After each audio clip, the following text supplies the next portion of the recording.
Well, the president's student loan handout plan currently blocked by a federal court, but apparently Joe Biden didn't get the memo. If you don't have one of those loans, you just get $10,000 written off. It's passed. I got it passed by a vote or two, and it's in effect. You got it passed by a vote or two. Not really. In an op-ed, legal expert Jonathan Turley argues this gaffe may come back to haunt the president, saying, quote, it is likely to be raised by challengers in the next stage of litigation. It also may reflect a moment of actual clarity in his subconscious mind, a faint recognition of the constitutional principles he once defended. Guy who wrote that, Jonathan Turley, joins us right now. Jonathan, so the president got a little mixed up. That student loan thing happened because he said, I'm going to sign something. There was no Congress involved. It's not, and the administration is now perfectly incoherent. I mean, there should have been a vote in Congress. Indeed, Senator Biden would never have stood for a president claiming this type of unilateral authority. I mean, essentially, the president wrote off $500 billion of debt like he was an American czar. And that's not supposed to be the case. You know, Congress historically has jealously defended the power of the purse. That's the main power they have in our system of checks and balances. Right.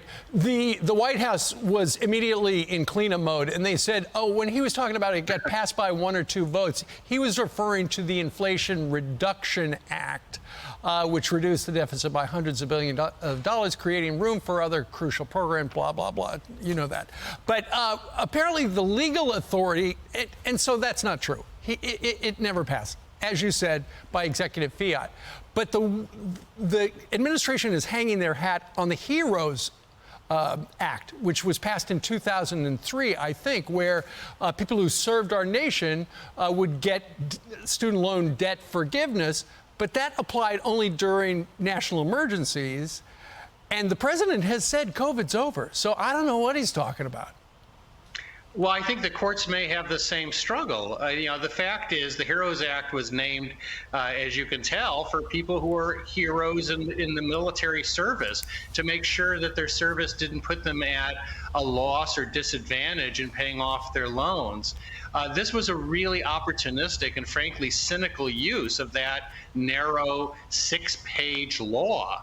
No one at the time thought a president could use it to write off $500 billion. But the incoherence goes beyond that. You know, the president said recently the pandemic is over. They made that argument in court in the litigation over the Remain in Mexico policy. And yet they then turned around and said, the pandemic is still here, and I'm going to use it to give away as much as $500 billion. You know, the other thing, Jonathan, it's just disturbing that the president doesn't know how major policy decisions apparently are being made in his own administration. Maybe the people who are actually running the country haven't told him. Well, you know what's really chilling about this is the silence of these Democratic senators who are just watching the authority of their branch being frittered away. James Madison believed that regardless of your party, each branch would jealously defend its own authority. I have no doubt what Senator Biden would have done if President Bush had claimed the right to give away $500 billion without a vote of Congress.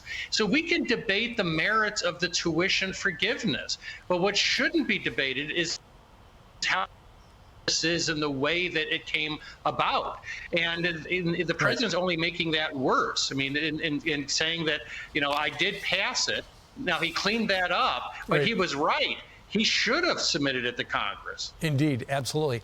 It's a great op-ed. Folks can read it at foxnews.com. Jonathan, thanks for getting up early today. Thank you, Steve. All right. I'm Steve Ducey. I'm Brian Kilmeade. And I'm Ainsley Earhart. And click here to subscribe to the Fox News YouTube page to catch our hottest interviews and most compelling analysis.